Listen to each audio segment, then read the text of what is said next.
Bom dia a todos.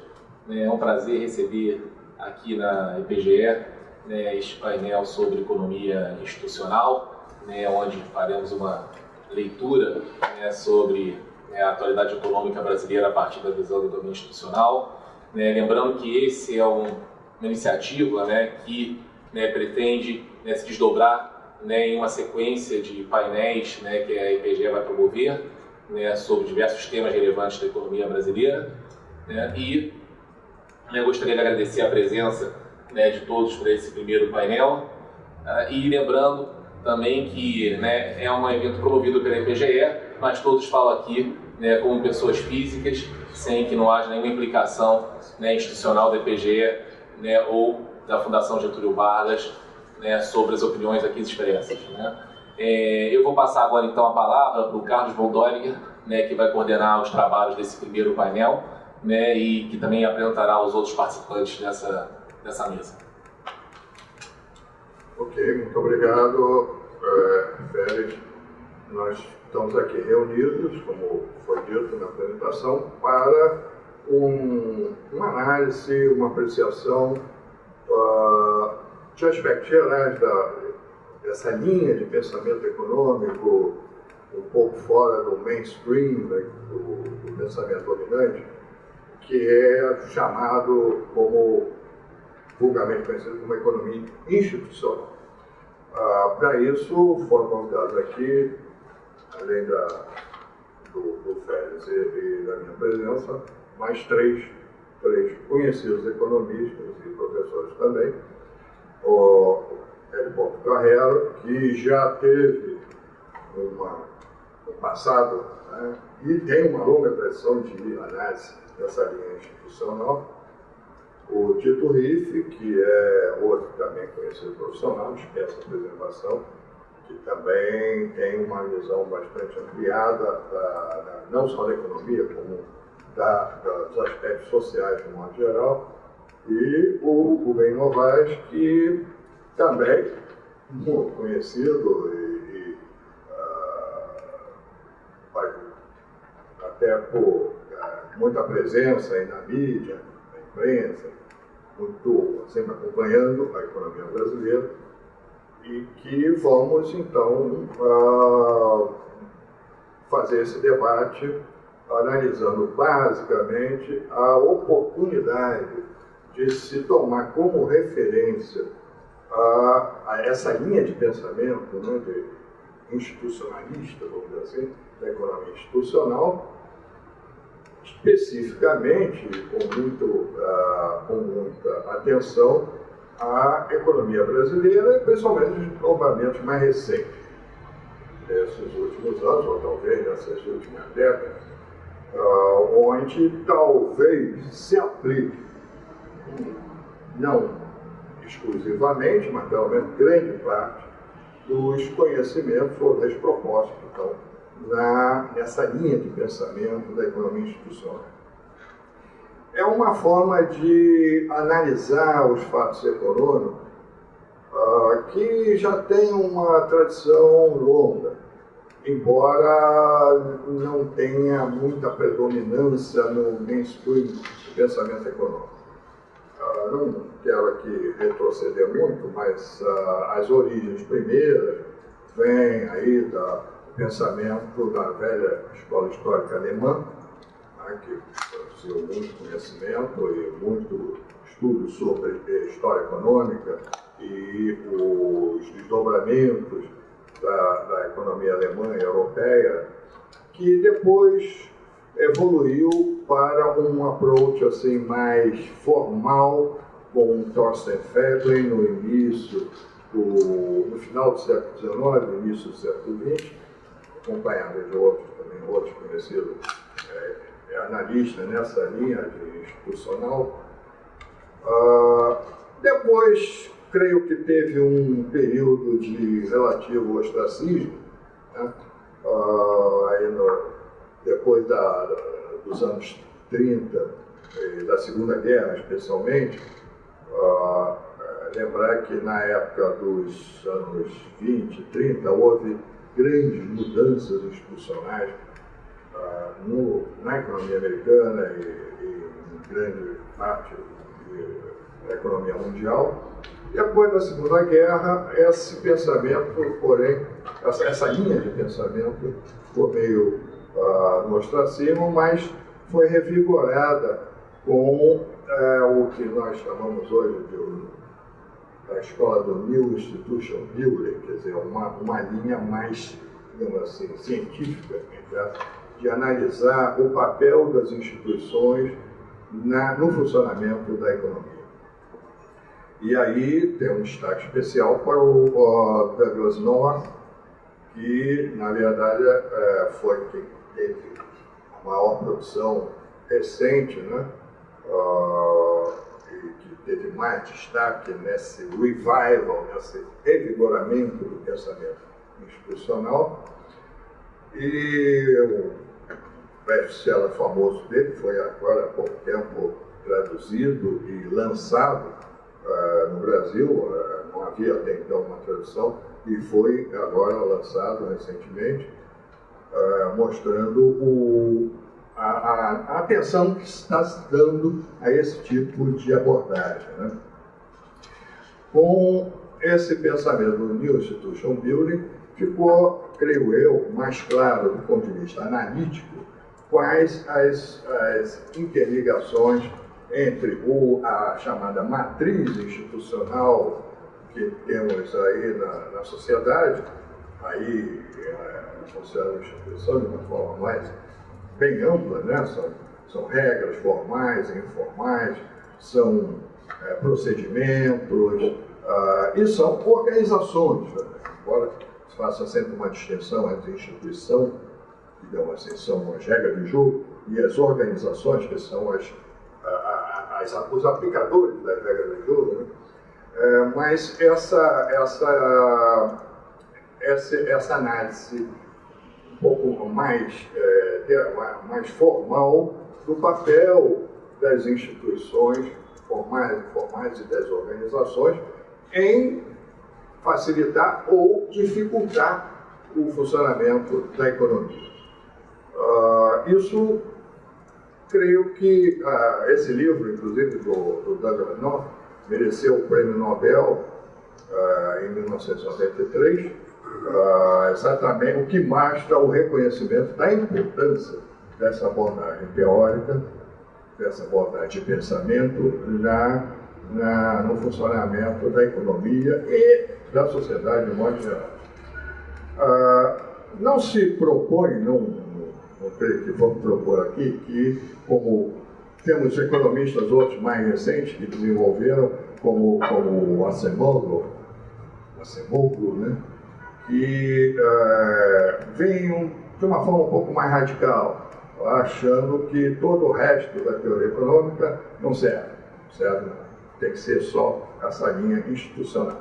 Há um pensamento radical, que eu acho que nenhum dos panelistas, mesmo aqueles mais entusiastas dessa linha de pensamento, não vão concordar, mas definitivamente também precisamos, creio que talvez, não sei, mas talvez a maioria concorde, ou todos concordem, que o papel das instituições é de grande importância. Se não para tornar a economia eficiente, pelo menos para dar condições da economia a funcionar. E, a meu ver, pior ainda, na situação atual do Brasil, onde nós estamos claramente presenciando uma falência institucional em todos os aspectos, é óbvio que isso tem que ter impacto na economia. E o impacto só pode ser muito negativo.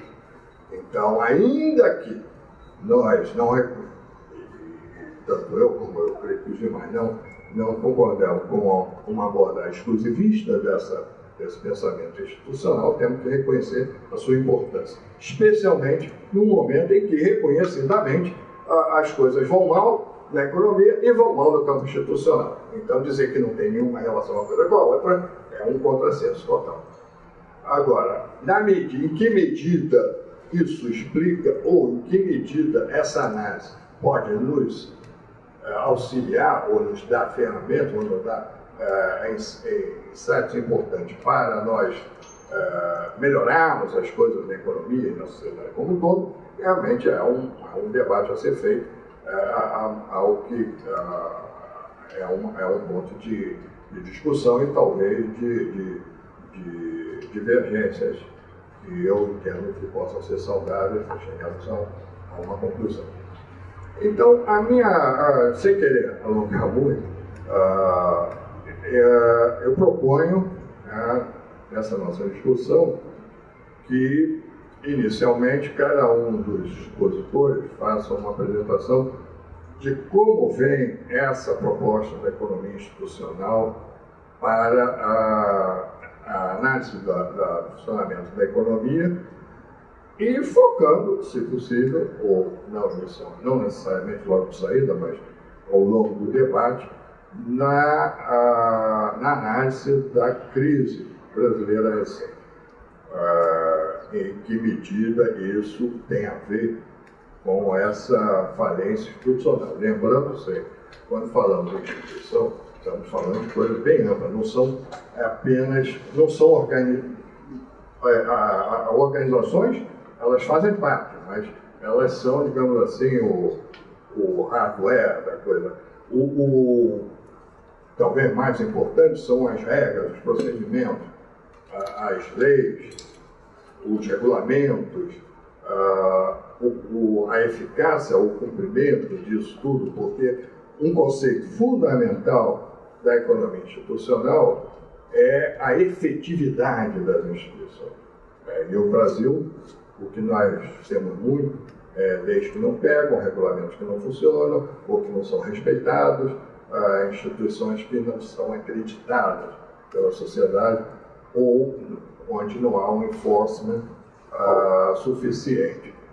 Um ponto fundamental que é destacado pelos autores mais recentes, somente pelo Douglas North e os demais também, é que o impacto de um mau funcionamento das instituições, o impacto de uma falta de instituições efetivas, é o aumento exorbitante dos custos de transação na economia, que fazem parte, junto com os custos da produção, o custo do funcionamento da economia, né? O custo da transação, ele pode ser, supostamente, ele seria reduzido com a presença das instituições. Sem as instituições, nós iríamos regredir aos primórdios, onde os custos eram absurdos. Como está bem descrito lá na história econômica do livro do Douglas North, em épocas antigas só funcionavam as redes familiares de conhecimento, que as pessoas não confiavam, não havia regras do jogo estabelecidas que fossem aceitas e que houvesse um enforcement. O custo de transação, portanto, era absurdo, a economia não podia prosperar, a economia só prosperou quando, ao longo do tempo, surgiram as instituições e foi possível reduzir, ou pelo menos a níveis suportáveis, os custos de transação. Eu creio que no Brasil estamos presenciando um aumento considerável de custos de transação, até mesmo no dia a dia da vida do brasileiro, né? Na simples locomoção do brasileiro. os custos estão aumentando muito. E é um aspecto fundamental da proposta institucional é que a instituição tem por objetivo, no que diz respeito ao funcionamento da economia, a reduzir a níveis suportáveis os custos de transação. Sem querer alongar ainda demais, eu vou passar a palavra agora aos demais panelistas, talvez começando aqui à minha direita, o Tito Riff, e depois dar a palavra aos demais. Vamos lá. Obrigado, Neumann. É um prazer estar com vocês, ter aceito o convite que foi feito. E a minha primeira intervenção vai ser muito breve, até porque eu não tenho divergências significativas em relação ao tema, tal como foi apresentado pelo Neumann. Eu vou apenas iniciar apresentando que ao meu ver, uma abordagem muito convencional, tradicional, do que seja o processo de crescimento econômico. Eu gosto de partir de razões estritamente econômicas e, a partir delas, então, aprofundar a análise para ver de que maneira esses mecanismos econômicos podem ser estimulados ou inibidos pelo funcionamento das instituições. Do meu ponto de vista, o crescimento econômico é o resultado de dois fatores muito claros: o processo de acumulação de capital multiplicado pelo aumento da produtividade. Isso aí é a mecânica do processo de crescimento econômico. O aumento da acumulação de capital, evidentemente, pode ser estimulada ou inibida por instituições ou por decisões de governo. A vontade ou o desejo de uma sociedade de sacrificar o consumo presente em benefício de uma elevação do consumo futuro é fundamental, evidentemente, no processo de crescimento, de acumulação de capital, e é isso que fez com que várias economias ocidentais hoje desenvolvidas alcançassem o nível de bem-estar que tem nos dias atuais.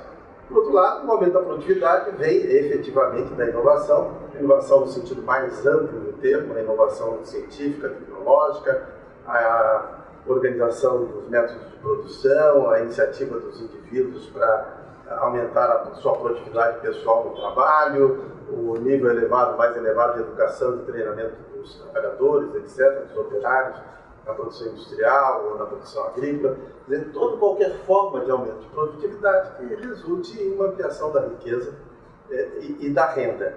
Agora, de que maneira as instituições podem estimular esses dois fatores básicos do crescimento econômico?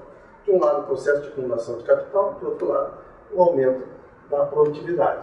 É claro, você pode ter incentivos de mercado para o processo de acumulação de capital. Quanto mais livre a iniciativa dos indivíduos, quanto mais livre a possibilidade deles decidirem investimentos, mais acelerado será o processo de acumulação de capital. Quanto mais rápida a inovação tecnológica, maiores oportunidades de investimento, mais rápida a acumulação de capital.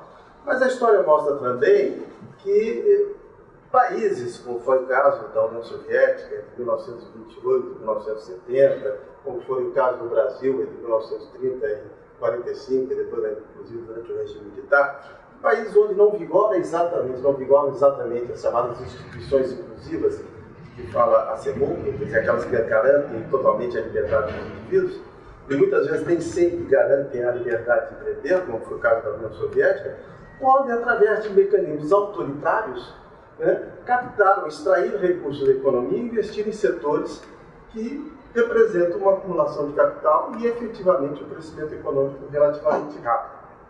Mas é claro que as oportunidades de investimento que são propiciadas pela liberdade de empreender têm um efeito muito positivo sobre o processo de acumulação de capital. E mais ainda, a liberdade de empreender, a liberdade de ter iniciativa no domínio econômico, é fundamental no processo de inovação, no processo de aumento da produtividade da economia. Então, não há dúvida nenhuma que, por trás desse processo todo de crescimento econômico, existem instituições que podem beneficiar ou favorecer tanto o processo de acumulação de capital quanto o processo de aumento da produtividade na economia. Eu acho que esse é o ponto forte da apresentação, da grande, extensa apreciação histórica que fazem o Acemoglu e o James Robinson no seu livro, que remonta a tempos memoriais e dá enormes e grande número de exemplos históricos, mostrando que as instituições são realmente capazes de promover tanto o processo de acumulação de capital quanto um processo substancial de aumento da produtividade. O que eu acho, no entanto, um pouco falho na análise deles de um lado, é um certo determinismo histórico, que me incomoda um pouco. Quer dizer, a ideia de que você pode ter, de um lado, ciclos viciosos e ciclos virtuosos de crescimento econômico, uma vez estabelecidas ou instituídas numa sociedade, instituições que eles chamam de inclusivas, aquelas que garantem o acesso de todos igualmente ao poder, o acesso de todos, dá a todos o direito de empreender, ter iniciativa no domínio econômico. Uma vez estabelecidas essas instituições, a economia deslancha e segue o seu curso natural de crescimento, desenvolvimento e assim por diante. Eu não tenho certeza de que haja um determinismo absoluto nesse caso. Claro, evidentemente, cataclismos econômicos, crises profundas do ponto de vista político, institucional, guerras, tensões internas, etc., pode se desenvolver e fazer com que as economias regridam ou entrem em situação de turbulência, ou em área de turbulência, e que elas se tornem menos eficientes em termos de promover o crescimento econômico. Então, esse determinismo, de certa maneira, me incomoda um pouco. A outra questão é o fato de que eles negligenciam, de certa maneira, alguns outros fatores que me parecem importantes. Um deles é a cultura. Eu acho que a cultura é um fator fundamental. A cultura, no sentido amplo do termo, dizer valores sociais, formas de se comportar, a convivência social, enfim, o apreço pela honestidade, pelo desejo de fazer a coisa certa.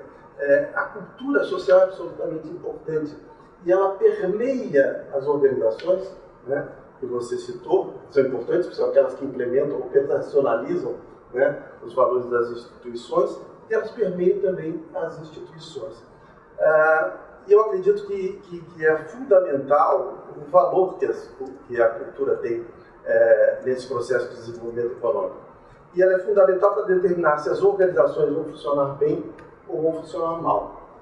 Você pode ter um quadro institucional extremamente inclusivo, que eu não acho que o quadro institucional brasileiro, por exemplo, nós considerarmos as leis, a nossa Constituição, as normas que estão aí no ordenamento jurídico, etc., não acredito que seja substancialmente diferente do que prevalece nos demais países ocidentais. Nós herdamos isso nesses países ocidentais. Nós copiamos, né, as suas referências institucionais, político-institucionais. O que se vê no Brasil de hoje é um caráter, uma natureza absolutamente disfuncional das organizações. Eu cito isso no meu texto. Né? Isso vai desde o mau funcionamento do judiciário, na apropriação do poder executivo e legislativo, né, por uma minoria política, a disfunção total do sistema político eleitoral brasileiro, do sistema de representação política, a disfunção total das organizações sindicais, a disfunção total das escolas que não conseguem ensinar e formar as novas gerações. Então, essa disfunção, que é fruto de uma degradação cultural de valores que ocorreu nas últimas décadas, creio eu, na sociedade brasileira, que representa, digamos assim, um elemento a mais, um tempero, um caldo, né, de cultura propriamente dito, que, de certa maneira, minou o bom funcionamento das nossas instituições e das nossas organizações. Terminaria apenas dizendo que é interessante acompanhar de perto o que vai acontecer nas próximas décadas, né? Esperamos que nós possamos testemunhar isso, obviamente, o que vai acontecer nas próximas décadas na China. A China é um exemplo interessante porque ela difere substancialmente da opção que foi tomada pela União Soviética. A União Soviética começou no Gorbachev com a Glasnost, ou seja, uma abertura política para então dar ensejo ou dar início a uma abertura propriamente econômica. A China fez o contrário.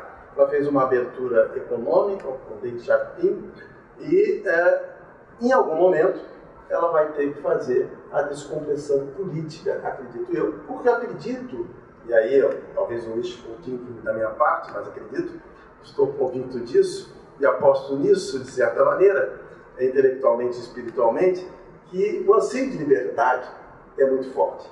Eu acho que a humanidade tem 3 anseios que são básicos, que acompanham desde tempos imemoriais. O anseio de liberdade, o anseio de justiça, definamos nós a justiça como quisermos, e o anseio de prosperidade material. Né? Eu creio que o anseio de justiça, no sentido mais amplo do termo, e o anseio da liberdade, acabam se impondo, muitas vezes, sobrepondo ao desejo propriamente de prosperidade ou de ganhos de natureza material. Isso pode vir a acontecer no caso da China no futuro não muito distante. Mas é um ponto de interrogação, um ponto de indagação, porque alguns analistas já acham, inclusive, que o capitalismo americano está ficando para trás em termos de capacidade de gerar crescimento econômico quando comparado ao sistema institucional, entre aspas, da China. Né? Há mesmo quem diga que a visão ideológica do capitalismo, né, impregnado da tradição liberal, etc., é uma visão equivocada, que o capitalismo seria, na verdade, um sistema operacional, né? Um sistema operacional, como um sistema operacional de um computador, faz a ligação entre o software e o hardware. O hardware seriam, né, os sistemas, todos os mercados, sistemas de produção, de consumo, etc., de bens, de serviços, e, por outro lado, o software seriam as inovações, né? Aquilo que faz com que aumente a produtividade da economia.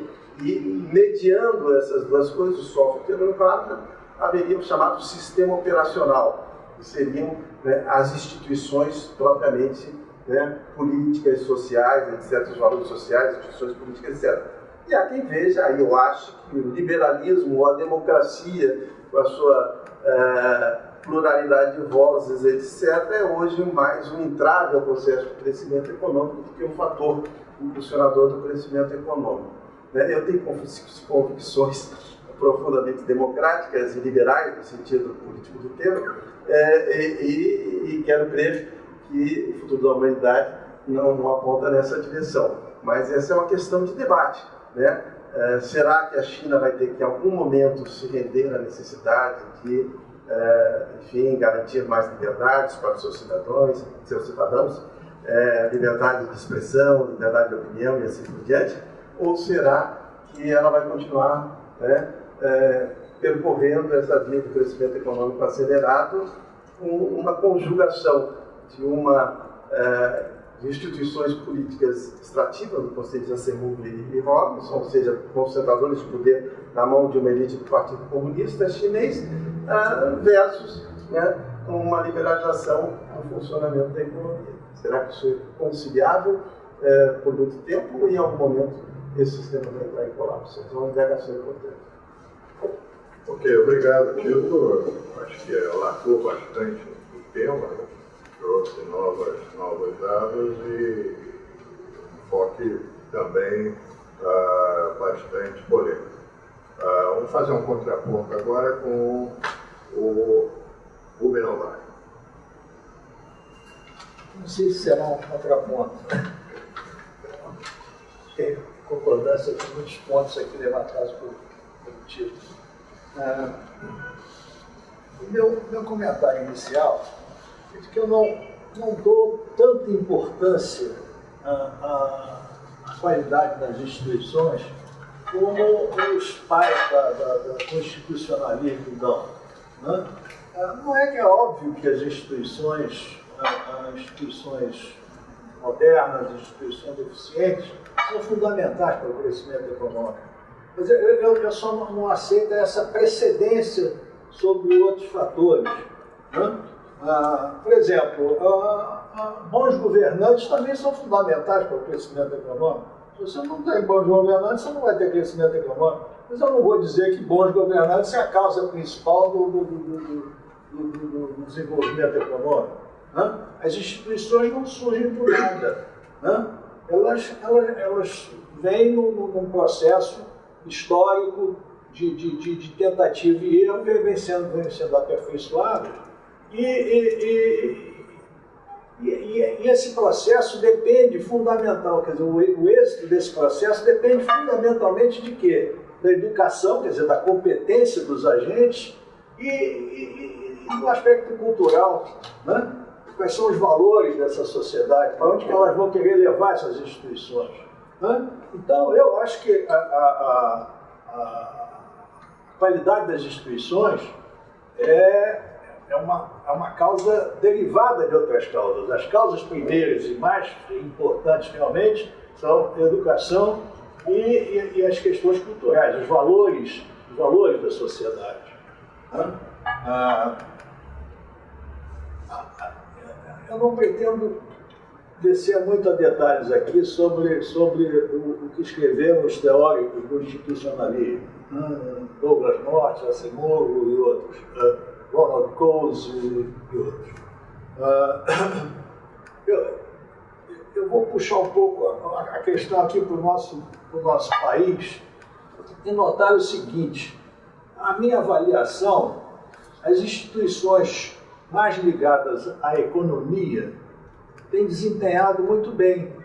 as instituições puramente econômicas têm desempenhado muito bem. Explico. Quer dizer, quem viveu o passado como nós aqui e via as discussões que nós tínhamos sobre moeda, sobre câmbio, sobre investimentos, sobre controle das contas públicas, né? Atesta o quão nós progredimos nesses aspectos. Hoje nós temos um Banco Central praticamente independente, tocando uma política de metas de inflação moderna. Nós temos um câmbio praticamente flexível, né? Nós temos uma política de investimento bem superior àquela que nós tínhamos no passado, né, em que o governo tentava controlar tudo, manejar tudo, cheio de restrições e direcionamentos. Né? A atitude em relação ao capital estrangeiro mudou muito aqui no Brasil. Nós temos uma lei de responsabilidade fiscal extremamente moderna e competente. Nós temos as restrições, o que chamam de regra de ouro, restrições legais para impedir que o governo se endivide demais para financiar despesas correntes, e assim por diante. Quer dizer, na área econômica, eu acho que os economistas trabalharam muito bem. O problema do Brasil, hoje, como eu vejo, está nas instituições políticas e nas instituições jurídicas. Né? Ali é que as coisas emperram, porque esses controles todos, esses direcionamentos todos que foram dados nas instituições econômicas não são respeitados, não funcionam bem na prática, e não é culpa da nossa classe, é culpa da classe política, é culpa do judiciário. Né?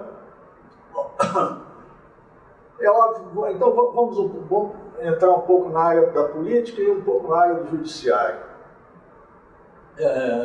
Ninguém discute que a democracia é o melhor dos sistemas ou o menos pior dos sistemas políticos. Né?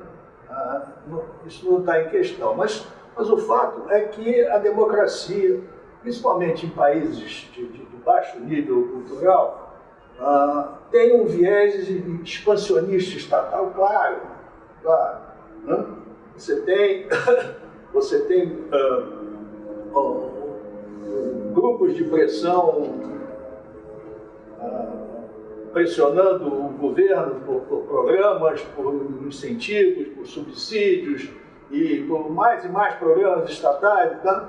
E do outro lado, os interesses são difusos. Você simplesmente a sociedade sente que não está recebendo em serviços aquilo que paga em impostos, mas não tem muito como reagir, e a coisa vai crescendo, o tamanho do Estado vai crescendo, e como essa sociedade começa a reagir para não pagar impostos, vai se abrindo um buraco nas contas públicas. Ou seja, a conta da democracia em países de baixo nível cultural, essa conta costuma não fechar. Então o que acontece?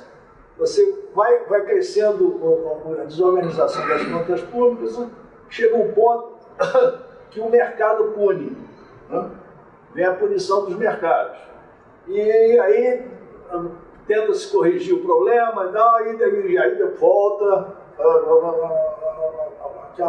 aquela máquina a funcionar, a coisa volta a crescer, as despesas voltam a crescer, chega um ponto que o governo não consegue mais ou se endividar ou tributar, e estoura ou inflação, crise externa, qualquer coisa, e aí você é obrigado a tomar medidas, e vamos nesse ciclo horrível, que ninguém quer. O que você pode fazer para evitar isso? É um negócio muito complicado.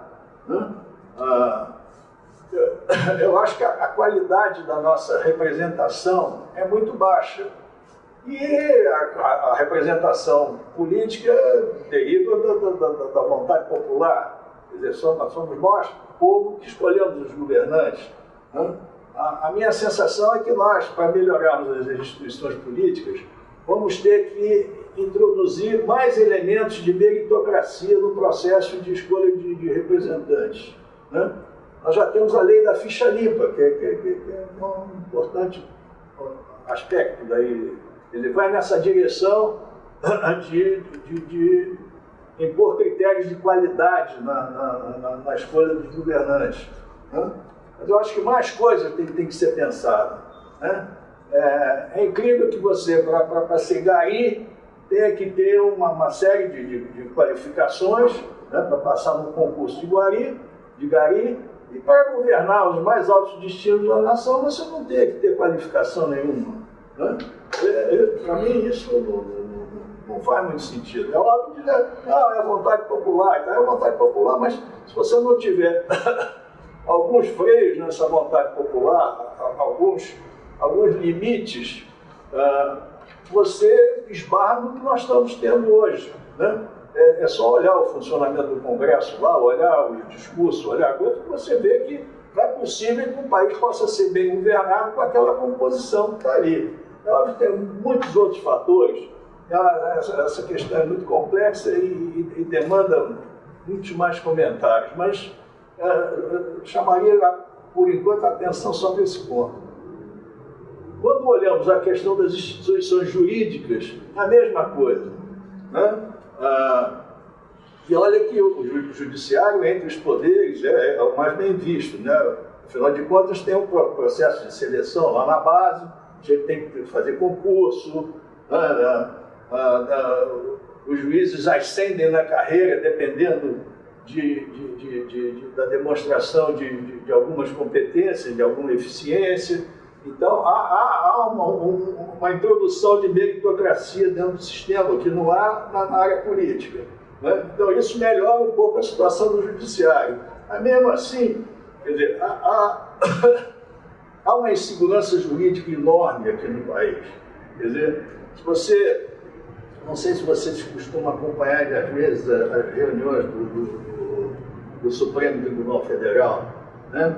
Raramente você tem uma decisão de 10-1, 9-2, ali 6-5, tudo apertado, e todos têm os melhores argumentos. Quer dizer, no Brasil você tem leis e artigos para todos os gostos. Você defende qualquer coisa na justiça brasileira com excelentes argumentos e com excelente base legal, né? Fica a critério da ideologia, de alguns interesses que alguns juízes possam ter. Então, essa insegurança que existe é um fator extremamente impeditivo de crescimento econômico, né? Porque assusta o empresariado. A morosidade da justiça é outra questão terrível. Quer dizer, a morosidade premia quem está errado e prejudica quem está certo em qualquer questão jurídica, né? E aumenta custos de transação violentamente na economia, né? A outra questão é a justiça do trabalho. A justiça do trabalho pretensamente seria para defender o trabalhador. Não há nada mais anti-emprego do que a justiça do trabalho. Quer dizer, é uma jabuticaba nacional que causa um malefício enorme. Talvez seja hoje o maior fator de apavoramento do capital estrangeiro no Brasil, seja a justiça do trabalho, né?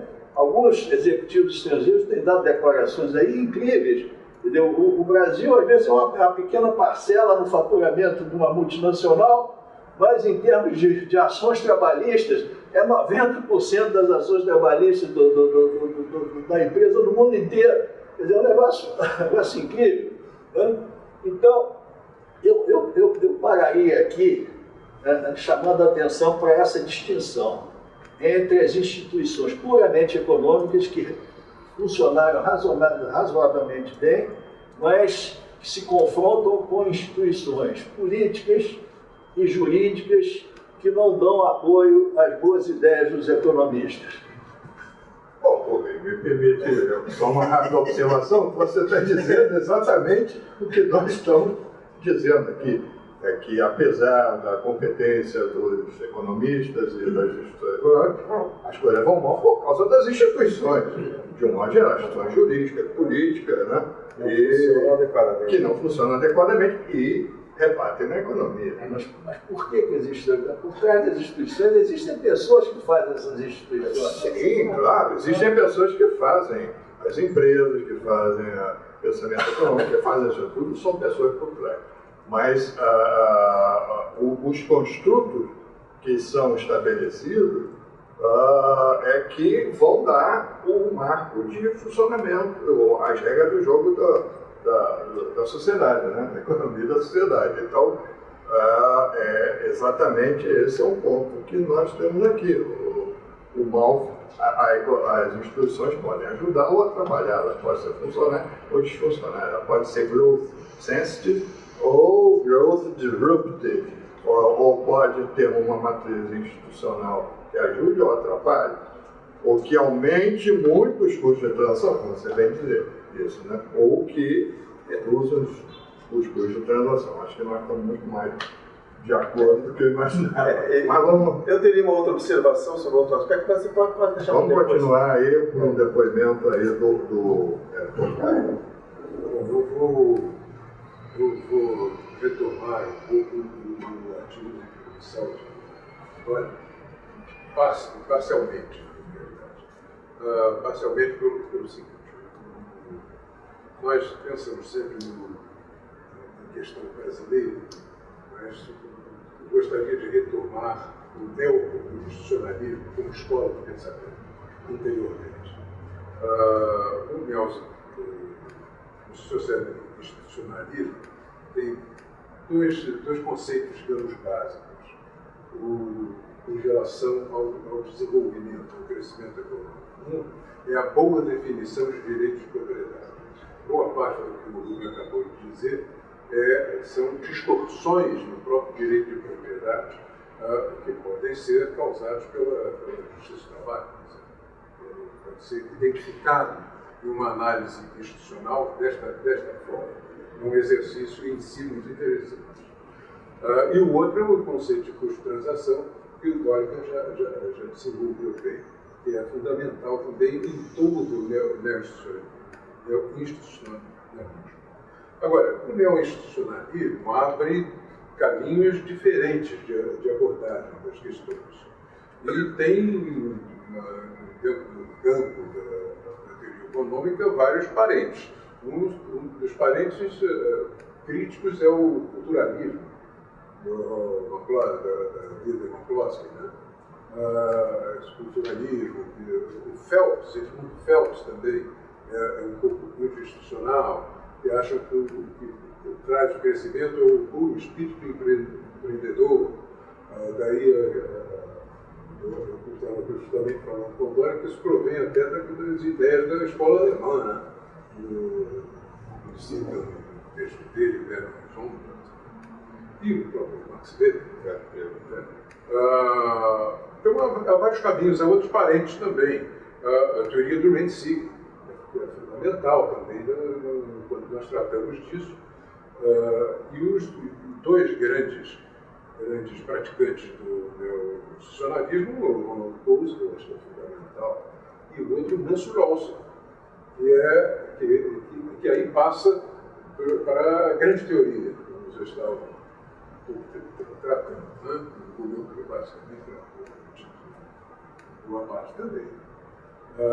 O estudo da economia da segunda metade do século XX tem se dividido muito entre microinteresse e macrointeresse. Essa grande teoria é típica do macrointeresse. Mas eu acho que isso pode ser útil nós exemplificarmos umas aplicações em termos, eu não diria microeconômico, não é propriamente o caso, mas do microinteresse, né? E no caso do Brasil. Eu, particularmente, fui um leitor muito atento do Ronald Coase. Não é muito difícil, porque ele escreveu só dois textos fundamentais, embora sejam geniais. Um é um texto de 1937, chama-se The Nature of the Firm, e o outro é The Problem of Social Cost, onde introduziu o conceito de custo de transação. O primeiro texto é menos citado, Nature of the Firm, mas também gerou uma cadeia de produção intelectual no campo do neo-institucionalismo. Porque nós pensamos, e até hoje, a microeconomia é basicamente de origem marshalliana. E o tratamento que era dado, hoje um pouco menos, que era dado, então você tem duas forças, o consumidor e a firma, o produtor. Por que isso é organizado dessa forma? Isso nunca foi perguntado na teoria neoclássica tradicional. A primeira pessoa que fazia essa pergunta foi o próprio Ronald Coase, em 1937. Então, daí você sai toda a literatura a respeito dos sistemas hierárquicos, até que ponto os sistemas podem se organizar hierarquicamente, a integração vertical na indústria, um dos seguidores principais dessa vertente, que é Oliver Williams, escreveu, inclusive, um dos seus livros principais, Markets and Hierarchies, mercados e hierarquias. Porque você não... Adam Smith trabalhava num modelo intelectual de que tudo era mercado.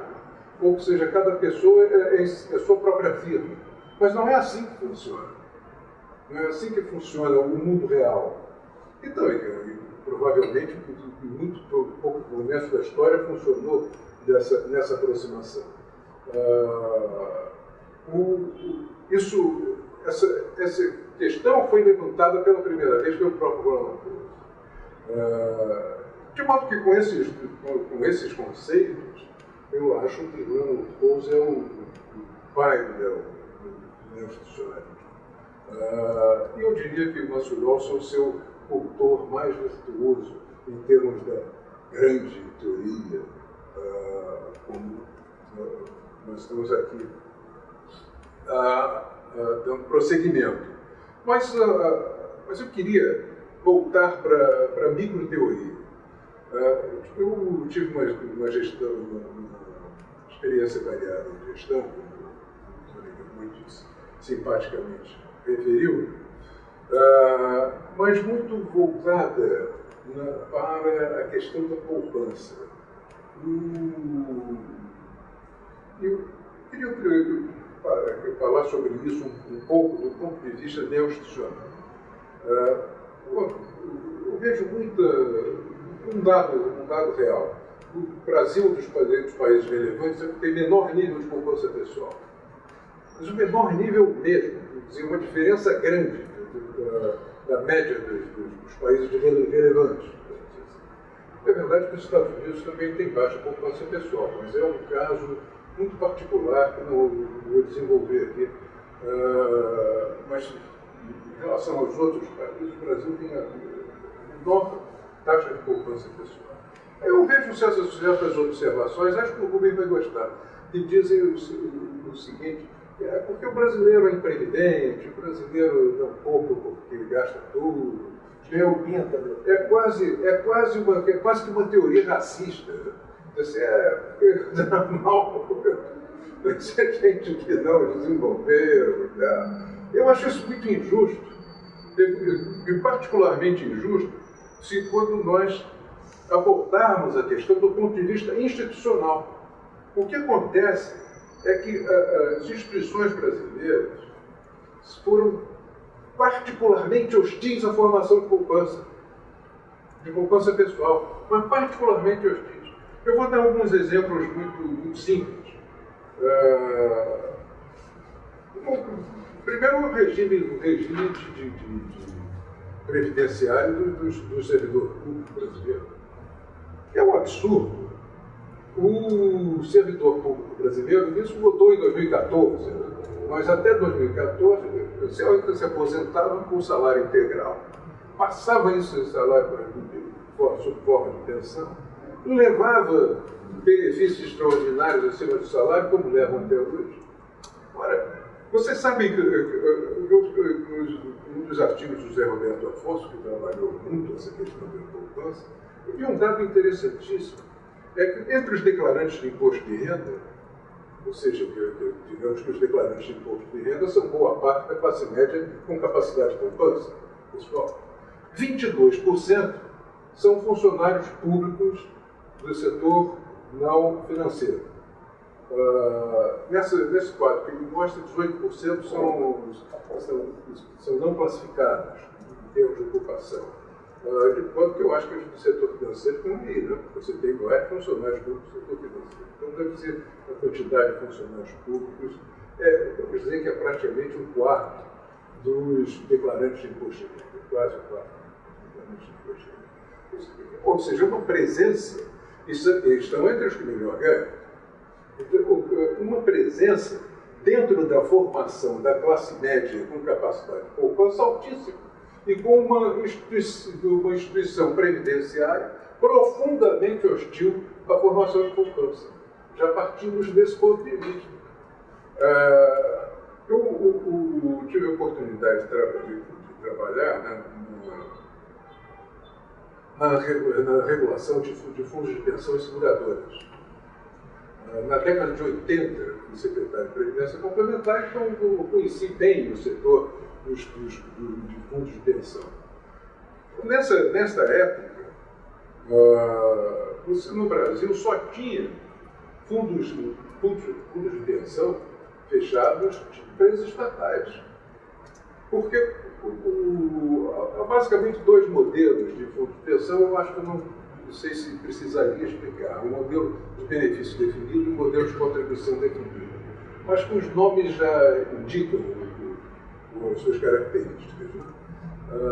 Mas muito rapidamente, porque isso me parece importante, o modelo de contribuição definida é um modelo simples de acumulação e que, se você quiser transformar em renda em um determinado momento, você transforma junto a uma instituição que pode dar um fluxo de renda ou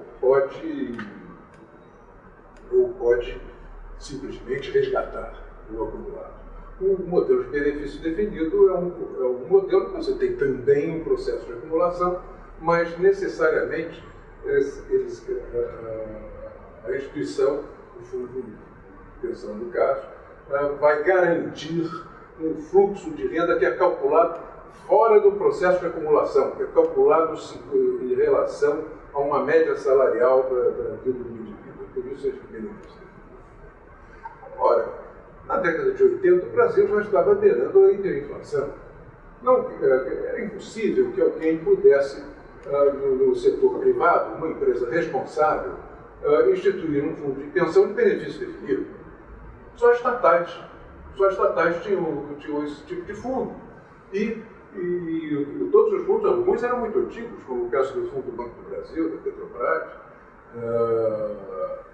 E eu lhes digo mais, uma coisa que é pouco divulgada. Vocês sabem qual era a taxa normal, a taxa de juros, que é fundamental para você calcular a contribuição dos fundos?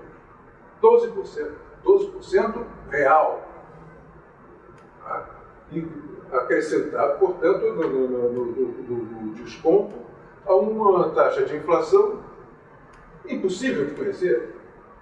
Crescente, sabemos, mas impossível de conhecer. Ora, esses fundos estavam inteiramente fadados a um déficit e à falência.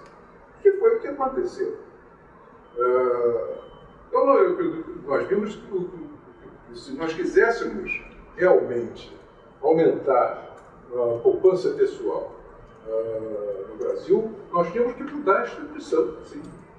Tínhamos que, primeiro, regular os fundos de contribuição definida, que é a única forma de uma empresa instituir um fundo desta natureza e conviver com o processo inflacionário. Não havia outra. De fato, isso foi feito e no setor privado iniciou a criação de fundos de pensão com muita prosperidade. Bom, gostaria de contar qual foi a resistência, porque isso eu acho que é importante.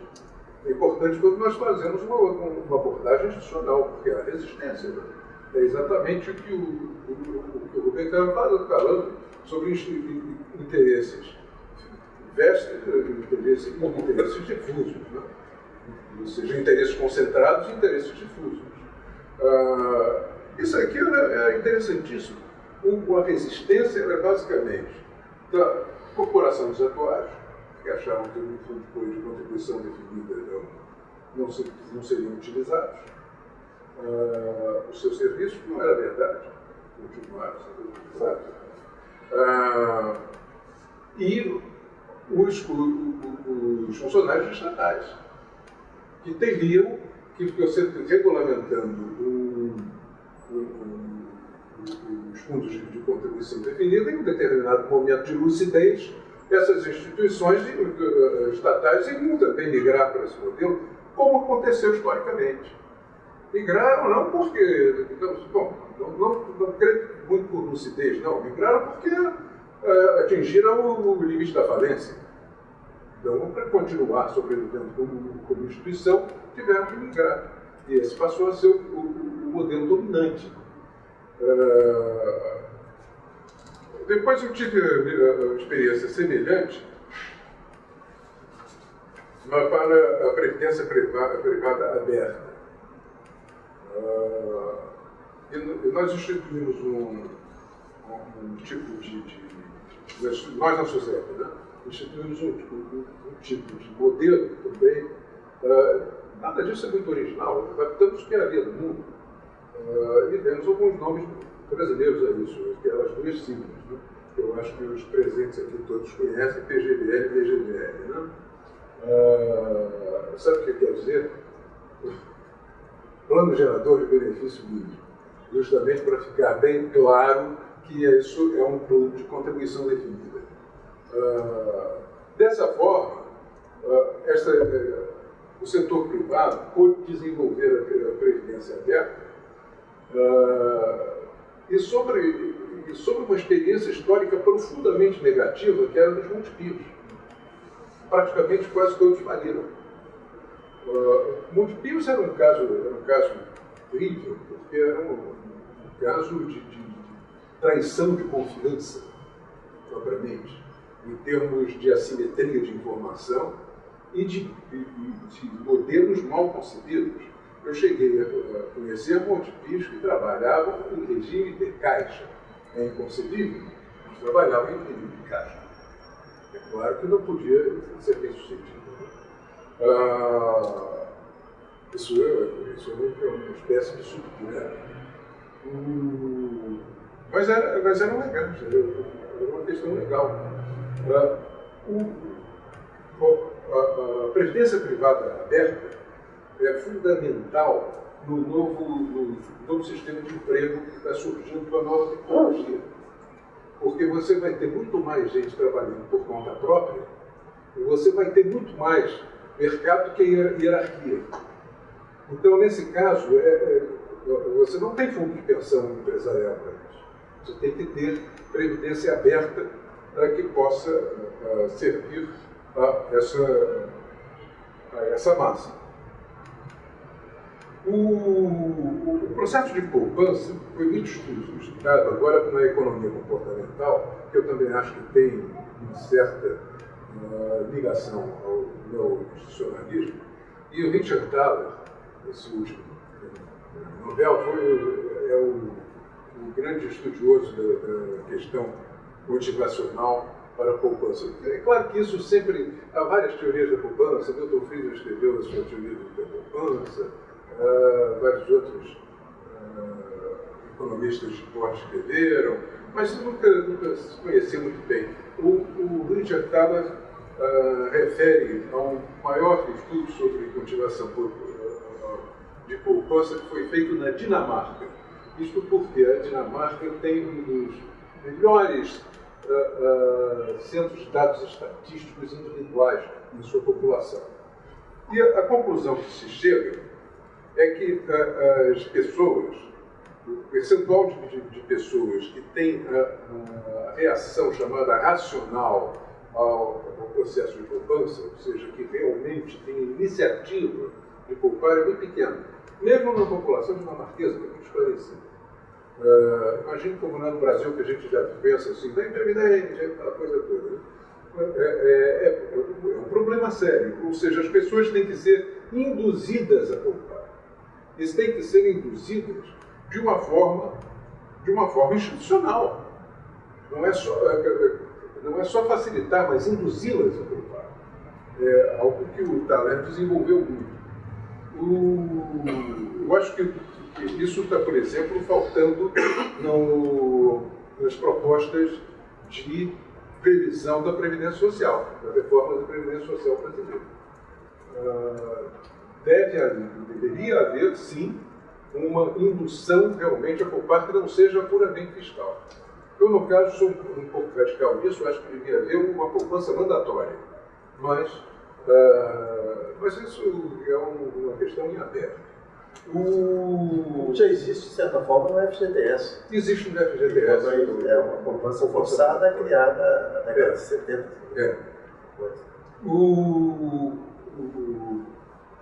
É claro que o regime do servidor público tem que ser refeito, isso de certa maneira vai ser para os novos servidores, mas é algo cuja reação no tempo é muito lenta.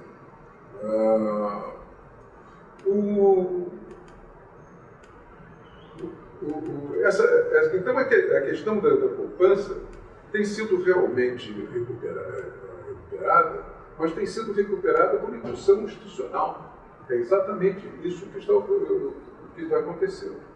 Eu gostaria também de exemplificar com um último caso, que é uma coisa que vocês todos têm, seguro de automóvel. O modelo dominante atualmente de seguro de automóvel, que eu acredito que seja dos seguros que vocês têm, eu não tenho porque eu não tenho carro. Eu não tenho seguro de automóvel. O modelo que vocês... Mas se tivesse seguro de vida, se tivesse seria dentro desse modelo. No caso de perda, para os casos de perda total, em que se utiliza uma tabela do INPE, da USP, para os modelos de carros para a indenização, para a determinação da indenização. Não era assim. Isso é muito recente. Vejam como era. Esse é um dos casos de custos de transação mais interessantes. Era o seguinte: no caso de perda total, as duas partes, segurado e segurador, apresentavam 3 anúncios daquele modelo de carro, 3 anúncios de jornal. É claro que eu imagino que isso não ia para a justiça. E os casos judiciais que se prolongavam em torno dessas disputas, isso gerava uma total ineficiência do seguro de automóvel. Então, o que nós fizemos, e nisso o setor privado foi colaborativo, foi justamente chegar a um consenso de modelar um novo tipo de contrato que eliminasse essa questão. É claro que nos facilitou o fato do INPE, na USP, já fazer esse tipo de pesquisa, que se tornou fundamental para o contrato de seguro de automóvel. É um caso também de que a mudança institucional aumenta muito a eficiência e a efetividade dentro do processo econômico.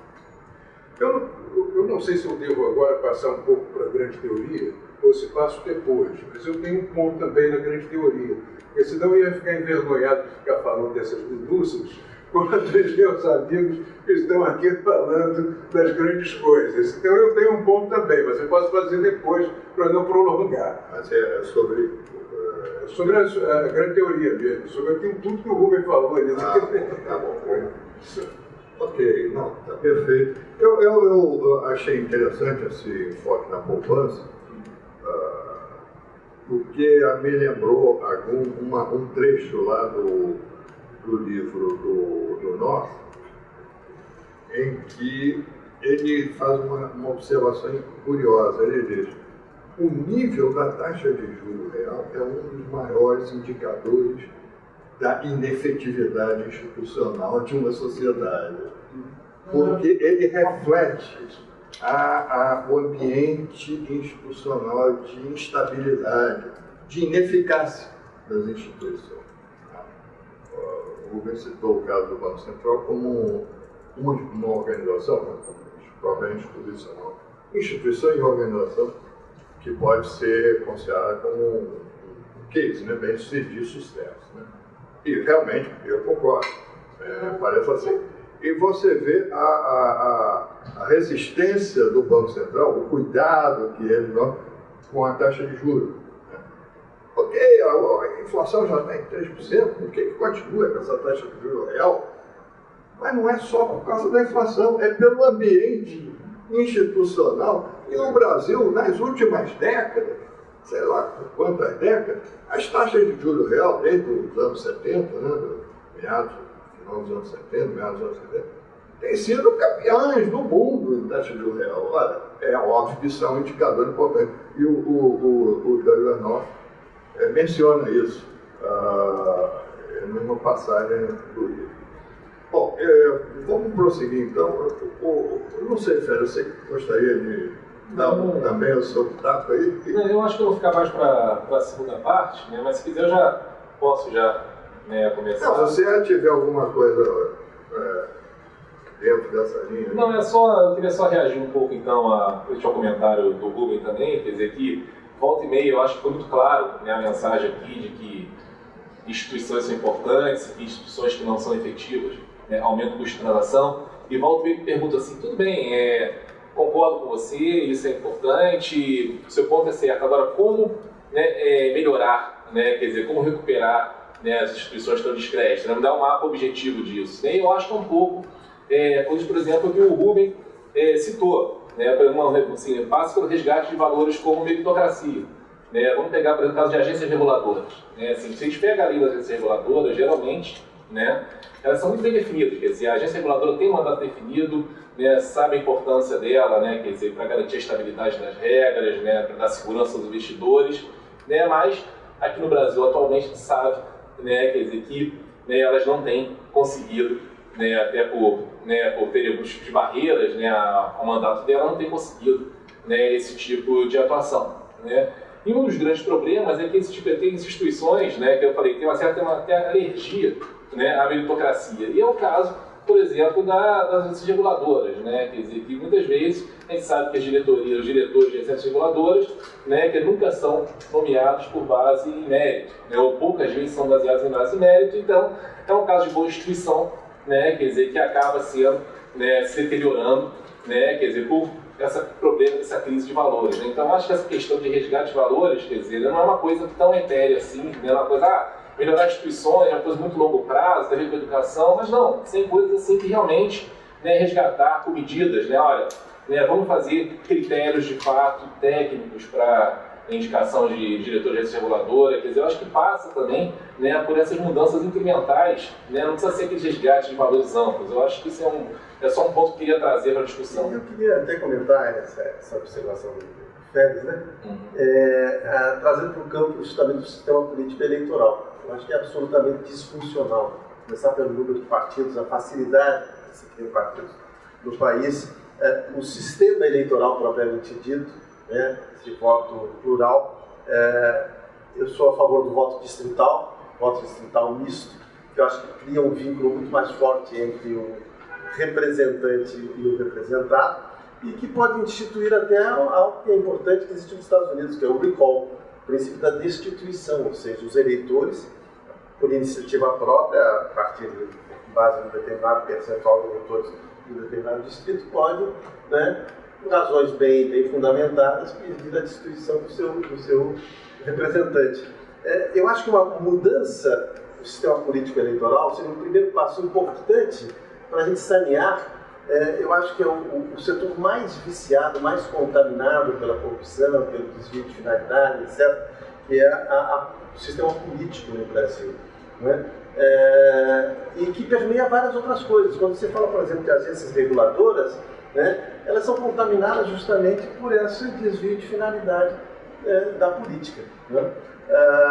E, claro, a evolução cultural, os costumes, a educação do povo, etc., a discussão aberta, a transparência cada vez maior. Isso é um campo que evoluímos muito, a transparência em relação aos atos do poder executivo e legislativo, aos números, por exemplo. do orçamento, né, a transparência vai facilitar, evidentemente, que as instituições passam a ser mais monitoradas e submetidas ao escrutínio público. É um processo relativamente lento, mas medidas incrementais podem ser feitas nesse sentido. Aliás, Douglas North chama muito mais atenção para a evolução paulatina, para as medidas incrementais, do que propriamente os eventos de ruptura, como, por exemplo, é o caso do trabalho feito na análise feita pelo Arthur e o James Robinson. Né? Isso é fundamental. Ok. Bom, eu queria aqui trazer uma coisa um pouco mais, digamos assim, uma discussão, focar um pouco mais na nossa vivência atual no Brasil, porque a pergunta que pode ser feita aí a qualquer momento agora é que, bom, nós estamos aqui a discutir vários aspectos da importância ou não, da importância relativa ou da importância total, ou de alguma importância dessa abordagem institucional. Existem teóricos com propostas, com análises, né? Todos os autores citados aqui, pelo menos aí dessa linha mais recente, tem análise sobre isso, mas exatamente o que isso leva em termos de recomendações, propostas, mudanças, em que isso pode contribuir efetivamente para um ambiente mais propício para o funcionamento da economia ou para o próprio desempenho da sociedade como um todo, né? Que é óbvio que nós estamos, tudo que foi dito aqui corrobora a ideia de que nós estamos num ambiente de quase falência institucional, né? A começar pelas regras básicas da política, da justiça, que são instituições que permeiam tudo. É impossível você achar que a economia vai funcionar bem, por melhor que sejam os empresários e os economistas e os que operam nos mercados, se as condições são tão precárias assim no ambiente institucional, do modo geral. Então, o que nós estamos vendo recentemente é que o governo tem propostas aí de mudança, de alguma mudança aí, reforma da Previdência, reforma trabalhista, que já foi feita aí alguma coisa, né? E reforma da Previdência, pelo jeito não vai ser feito nada mesmo, por enquanto, mas são algumas propostas assim, que eu diria tópicas, né? De mudanças, de algumas mudanças, para ver se melhora um pouquinho aqui e ali. No caso da Previdência, por exemplo, são um conjunto de remendos, né, de coisas que podem postergar por alguns anos a consistência ou a duração do atual sistema de repartição, né, que, diferente que você estava dizendo, o sistema de acumulação, de capitalização, né, que parece ser o mais eficaz, que esse sim estimularia a poupança no sistema de repartição. Então, o que nós estamos vendo é um conjunto de medidas político-econômicas. Então, a pergunta que eu queria deixar, reconduzir agora, é se realmente essas mudanças desse tipo podem ter resultado num ambiente institucional tão ineficaz. E se não podem, aí, que me perdoe, mas os economistas estão mal, porque as propostas economistas são focadas nessas coisas tópicas, né? E não em mudanças, até porque talvez não fosse o caso das atribuições, de mudanças mais profundas nas regras do jogo da sociedade e das organizações. Ok, está livre aí quem quiser. Então, posso trazer aqui a minha contribuição nesse caso. Tá bom. Vamos passar para, como ele disse, passar aí para o campo da grande teoria. Eu quero lembrar que há várias teorias do Estado, mas acho que tem uma afinidade grande com os economistas, com a teoria econômica, foram formuladas por James Buchanan e pelo próprio Nancy Rawls, cientista política Margaret Levy, também, a partir de um ponto de vista diferente, que apresentam umas teorias, formulam umas teorias do surgimento do Estado como uma forma de relacionamento do predador e da presa.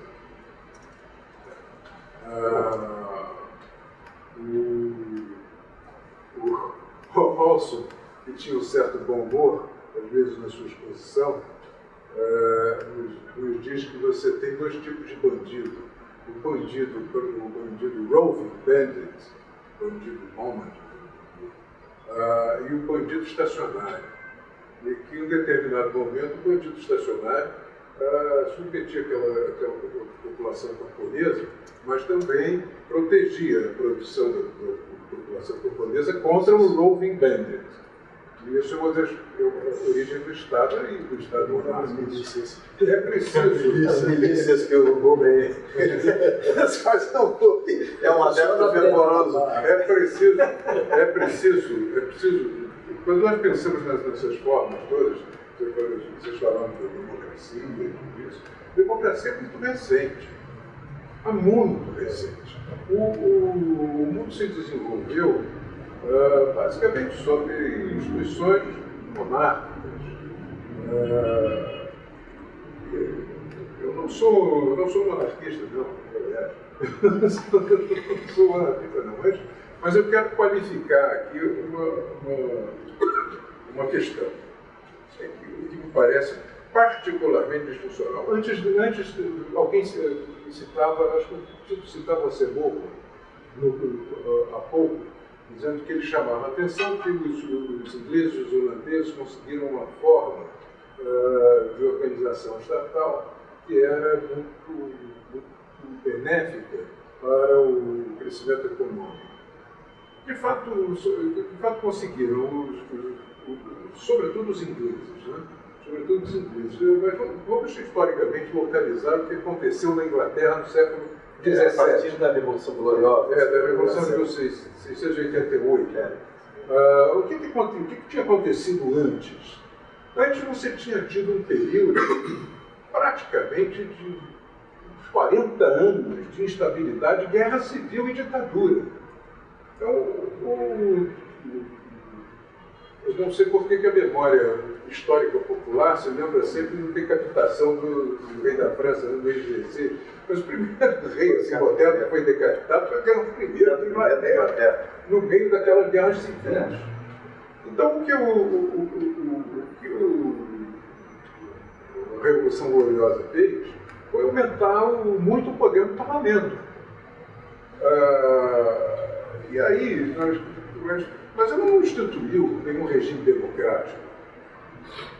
Ela respondeu, ao contrário, ela instituiu uma espécie, vamos dizer, de república aristocrática. A vantagem que houve é que eles estabeleceram um regime pluralístico em que as várias opiniões e partidos, ou pré-partidos na época, chegavam a uma convivência e a um razoável consenso. Nós aqui não temos isso. Nós temos no regime executivo a pior forma possível, que é o presidencialismo. O que é o presidencialismo? Vamos entender o presidencialismo. O presidencialismo não é uma instituição neste aspecto, uma instituição republicana, nem aristocrática, nem muito menos democrática. O presidencialismo é o presidente é um monarca.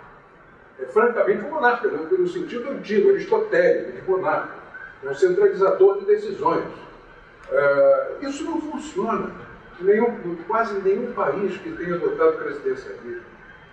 Isso funciona em dois países. Dois países. Eu não quero usar aquele termo do 10º Câmara, dois países sérios, como se os outros não fossem, então, mas dois países. Dois países bem conceituados.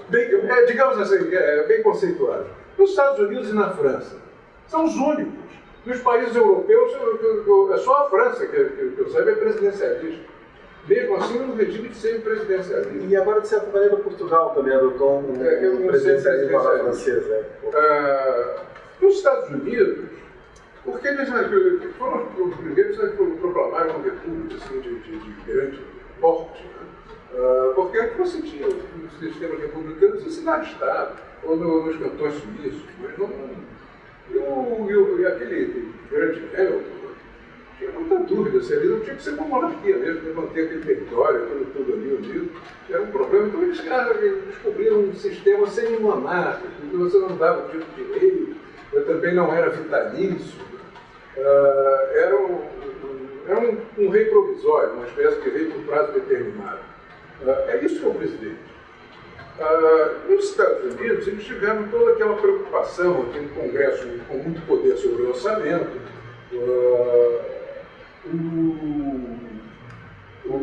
Você tem várias agências regulatórias independentes, ou semi-independentes. Você tem, no caso do Banco Central, independente, estatutariamente independente. Então você tem muitos contrabalanços ao poder do presidente. Você pode ter até um desvairado, como o Trump, que se diz, mas ele não vai poder fazer loucuras, porque você tem um contrabalanço muito forte. E na França, porque eles adotaram aquele sistema de eleição que você elege todo mundo ao mesmo tempo. Então, um presidente, um candidato que seja definidamente favorito, provavelmente já leva a maioria parlamentar. Isso ajuda a estabilidade. Nos demais países, o presidencialismo não funciona. Eu acho que, do ponto de vista político, a primeira grande reforma que nós temos que fazer é adotar um regime parlamentar. O Congresso pode ser ruim? Pode ser ruim. Os presidentes são bons, por acaso? Olha, francamente. Nós temos como presidentes, à exceção do que me permitem, do presidente Fernando Henrique, é difícil. É difícil. Você depor um presidente é um trauma. E é um trauma político. Eu queria fazer uma citação que eu encontrei da Maria Celina de Araújo, que é uma cientista política brilhante, que eu achei uma citação muito boa. Diz assim, nos países presidencialistas, há essa expectativa de que o presidente irá fazer muitas coisas. Cria-se uma ilusão de que ele será um mago. Mas se as instituições não funcionam, a população fica desamparada, pois a democracia se faz com instituições, não com lideranças excepcionais. Às vezes essas lideranças excepcionais são necessárias, mas elas têm que operar com regras, métodos. Isso no Brasil é muito fluido. E se tornou ainda mais fluido nos últimos 20 anos, em que os governos ficaram mais tolerantes com a promiscuidade entre o negócio privado e o interesse público, que é o que a Lava Jato está demonstrando. Eu achei essa citação muito boa. Muito boa. Porque é exatamente isso. Você tem que ter um sistema em que você possa ter a sucessão do executivo muito mais entrosada com o Congresso e que seja uma sucessão indolor, não seja um processo de impeachment, como nós já tivemos nos últimos anos 2 processos de impeachment. Isso é lamentável. Isso é um voto de desconfiança que seria corriqueiro no parlamentarismo. Exatamente. Onde você tem uma cobrança do enforcement mais efetivo. Mas vamos ouvir agora os outros dois sobre esse ponto. Eu só faria duas observações. Eu acho que a questão do parlamentarismo versus presidencialismo ensejaria um longo debate. Um longo debate. E eu acho que nós temos um sistema híbrido que reúne o que há de pior no presidencialismo com o que há de pior no parlamentarismo. E antes de adotar o parlamentarismo, nós teríamos que passar por um período de transição do voto distrital misto, uma redução do número de partidos, uma modificação da cultura, né, e dos procedimentos que imperam na vida política brasileira. Mas eu vou aproveitar para fazer uma observaçãozinha com relação a algo que disse aqui o Rubens sobre a democracia em países emergentes ou países pobres, né? E ao fato de que as reivindicações superam muito a disponibilidade de recursos. Eu acho que o Hélio lembrou muito bem que as democracias são relativamente novas na história da humanidade. É um processo de aperfeiçoamento. E assim também nos países emergentes ou subdesenvolvidos, segundo a categoria tradicional, e da mesma forma os países chamados países desenvolvidos hoje em dia. Não há um exemplo sequer de democracia em que a soma das reivindicações não supere de longe a disponibilidade de recursos da sociedade. E é para isso que existem os orçamentos públicos, a discussão do parlamento, a representação da sociedade no parlamento, para discutir as suas prioridades, como é que os recursos vão ser gastos, e assim por diante. E isso é um fenômeno que existe tanto aqui quanto nos Estados Unidos. Nós vemos as discussões que existem nos Estados Unidos com relação ao uso dos recursos públicos, limites, né, da utilização de recursos públicos por parte do Estado, dos recursos da sociedade, em geral, por parte do Estado e assim por diante. Então, eu não creio que isso, no caso do Brasil, ou no caso dos países emergentes, difira muito daquilo que ocorre hoje em dia em países já desenvolvidos. Eu diria até mais, né, que é um fenômeno novo, que é o problema da previdência social e da garantia de uma vida digna a partir de uma certa idade para as pessoas, que desequilibrou a questão da disponibilidade de recursos públicos vis-à-vis, né, as demandas ou as necessidades de atendimento social, não só no Brasil, mas no mundo inteiro, que tem que ser revista, repensada de outras maneiras, né? Então, não é um problema tipicamente brasileiro, não é um problema exclusivamente das economias emergentes, e é típico o problema das democracias, né? Nas ditaduras, não existe esse problema, porque as reivindicações não podem se manifestar. Então, por definição, elas ficam sempre aquém, digamos, da disponibilidade de recursos. O poder autoritário, a ditadura fixa a disponibilidade de recursos e comprime as reivindicações, né, ou seleciona, ou dita, ou determina quais são as reivindicações que vai atender com os seus recursos disponíveis. Esse conflito é um conflito inerente a qualquer sociedade que seja efetivamente democrática. Eu já conversei contigo outras vezes sobre esse assunto. O Tito é daqueles otimistas que realmente acham que nós estamos numa democracia ainda infante, em constante processo de aperfeiçoamento, rumo à grande sociedade aberta. Um dia nós estamos nesse rumo. Né? Eu não sou tão otimista assim. Né? Eu acho que certas... Primeiro, um comentário, quer dizer, realmente esse problema dos desejos infinitos diante de recursos escassos é um problema no mundo inteiro, em qualquer regime. Só que tem que os países mais desenvolvidos, mais educados, têm mais consciência desse problema, né? E não deixam as contas públicas degringolarem tanto como em países imaturos como o nosso, né? O que eu vejo aqui no Brasil é essa ideia de que as instituições estão funcionando, nós estamos pouco a pouco nos aperfeiçoando, tem que ter paciência, a democracia é assim mesmo e tal. Eu não acho que as instituições estejam funcionando aqui no Brasil. Né? Eu acho que o que ocorreu de bom recentemente foi função do acaso. Né? Essa grande corrupção, essa grande tomada do Estado por bandidos, foi descoberta fortuitamente, não foram as instituições que descobriram isso. Né?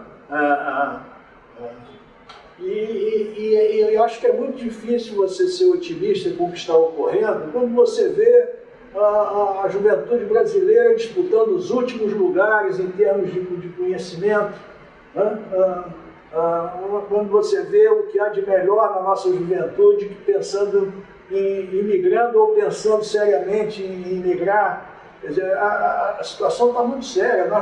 Nós não estamos num processo bom. Alguma coisa mais forte terá que acontecer. Né?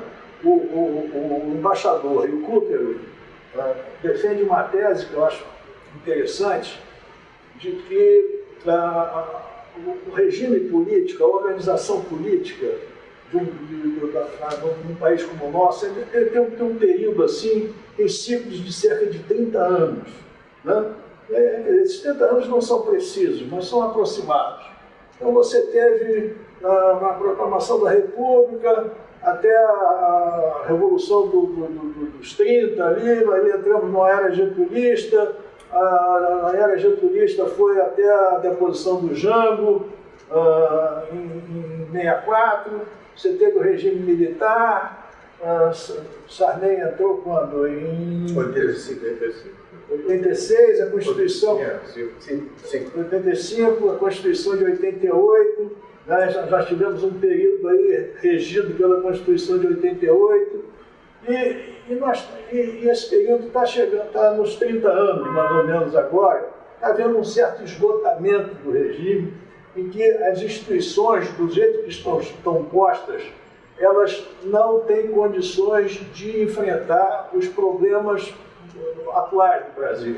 Os problemas são de tamanha monta que algo todo revolucionário terá que acontecer cirúrgico, para mudar, hein? Algo cirúrgico. Algo cirúrgico. Algo cirúrgico.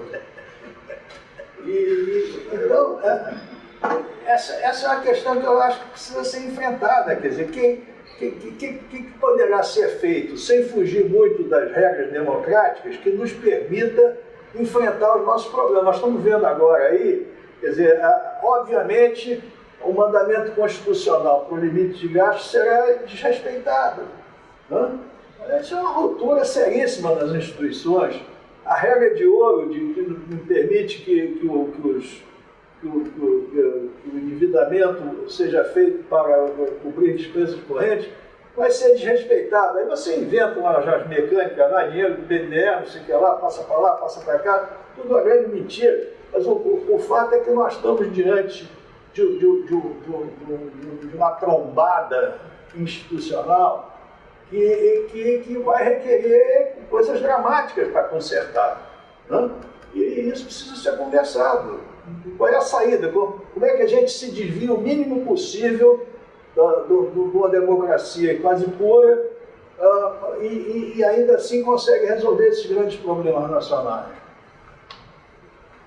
Olha, depois desse depoimento do Lula, eu fiquei convencido de que nós, de certa forma, rapidamente, mais rápido do que eu imaginava, chegamos a quase que um consenso aqui em vários aspectos, em todos os aspectos básicos. E por isso eu tinha feito aqui vários itens, eu vou direto ao penúltimo aqui, que seria o seguinte, que eu vou propor aos companheiros. Podemos ter uma proposta de agenda de respostas para a melhoria da matriz institucional brasileira? Ou seja, isso está muito amplo, mas quais são os pontos específicos que nós estamos aqui muito referindo ao funcionamento da economia, né? Claro que se vamos pegar a sociedade como um todo, a coisa se amplia de uma maneira extraordinária. Mas, do ponto de vista dos rebatimentos mais diretos para a economia, quais seriam os pontos fulcrais que a gente poderia dizer que são fundamentais para a melhoria da nossa matriz institucional, tendo em vista, por exemplo, a redução do custo de transação, que hoje está absurdo, está crescendo, e cada vez mais absurdo. Vamos, assim, focar em alguns pontos considero mais relevantes. Então, assim, caminho crítico para nós termos uma melhoria da nossa matriz institucional que possa reduzir custos da noção, beneficiar de alguma maneira a retomada mais consistente da economia e, com isso, muitos desses problemas também que estão mencionados aqui, por exemplo, da questão orçamental, né, podem ser também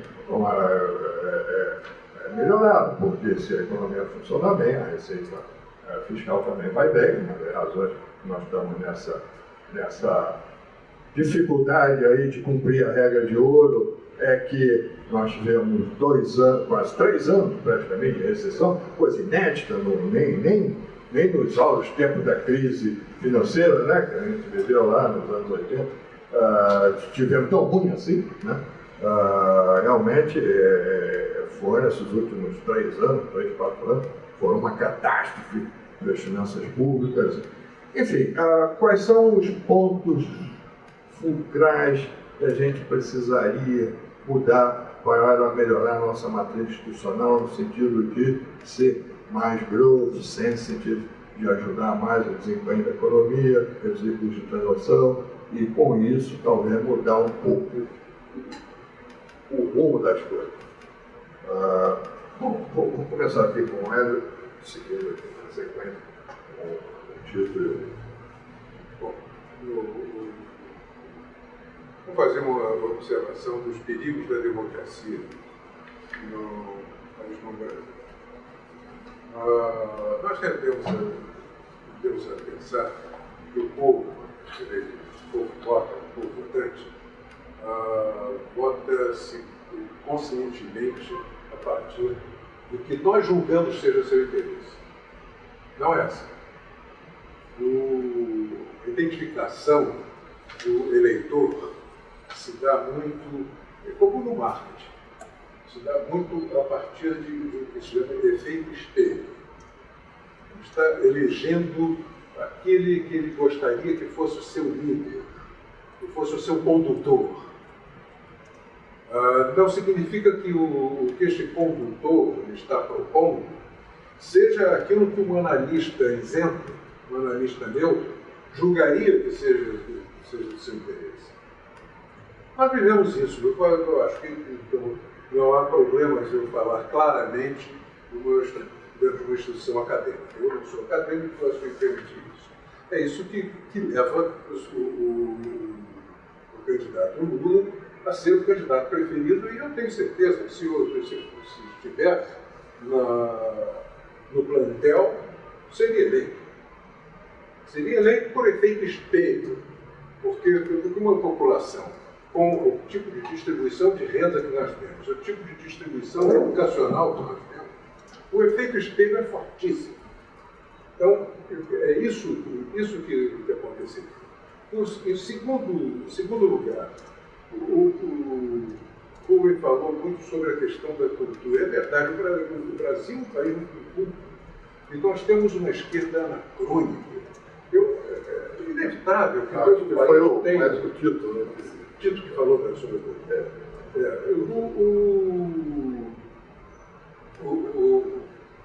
é inevitável que você tenha diferentes posições políticas. Isso não seria útil você ter uma democracia, mas tinha menos custos de transação, você tem uma monarquia esclarecida, né, como Voltaire, que iria para a Europa, que você tivesse 10 potências esclarecidas, é muito mais fácil. É isso que, aliás, que eu acho que foi o efeito do meio militar. Podia ter sido um 10, podia ter sido 10 potências esclarecidas e não foram. A não ser talvez o general Castelhano. Mas ele era tão esclarecido que queria pôr rapidamente fim ao regime militar e voltar a verdade. Muito bem, mas limitadas. Limitadas. E tinha toda a razão, o que me parece. Então, por isso eu enfatizo que se mude para o parlamentarismo rapidamente. Porque você diminui os custos de transação políticos se tiver um regime parlamentar. Seja qual for, mesmo com o voto atual. Mesmo com o voto atual seria melhor, porque obriga a se entender. E o problema da esquerda anacrônica é muito sério, porque você ainda tem na esquerda brasileira quem acredita no socialismo. Isso tem que ser enterrado. Mas isso é real. Quando você vê os dirigentes do PT defendendo o regime da Venezuela, eles são sinceros. Nós temos que entender que eles são sinceros. A utopia dessa esquerda é um regime soviético, é um regime cubano.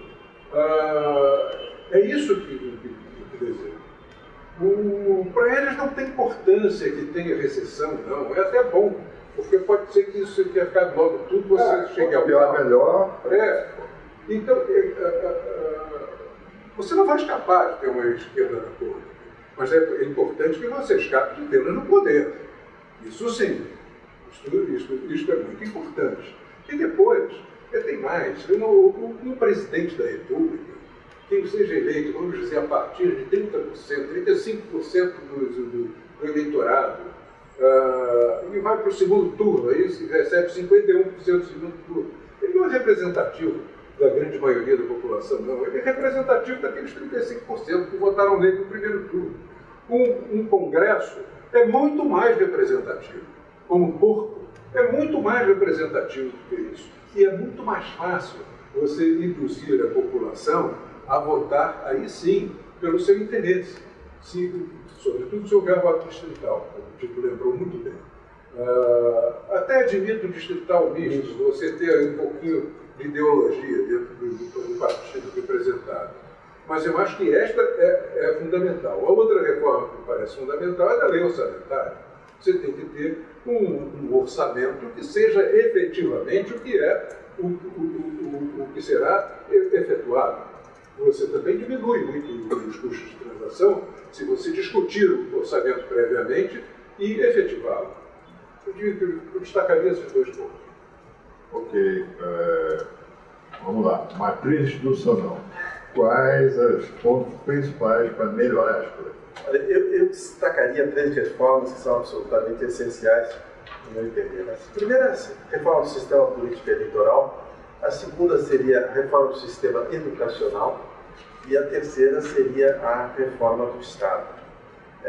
O sistema político eleitoral precisa ser revisto para melhorar a possibilidade de interação entre os representantes e os representados, diminuir os custos das campanhas eleitorais, a influência excessiva do poder econômico, abrir a possibilidade justamente da destituição por parte do eleitor.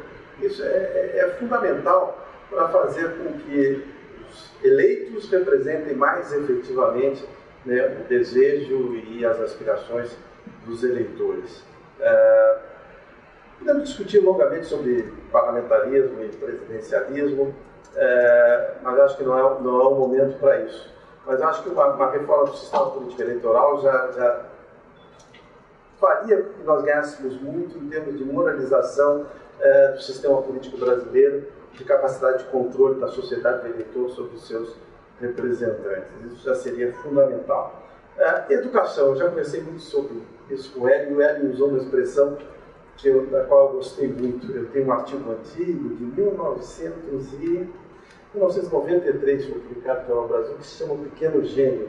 E eu acho que até distribuí, o Hélio, não sei se mandei para todos que estão aqui, mas em que eu pregava desde naquela ocasião já, o que o Hélio, numa expressão muito feliz, chama de educação minimalista, né?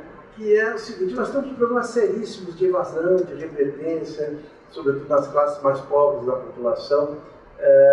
Isso se deve, em grande parte, ao saber ainda enciclopédico que nós procuramos transmitir e a inadequação evidente entre o ensino que é dado a essa população, a esses alunos, e as perspectivas que eles têm de inserção profissional e produtiva na sociedade.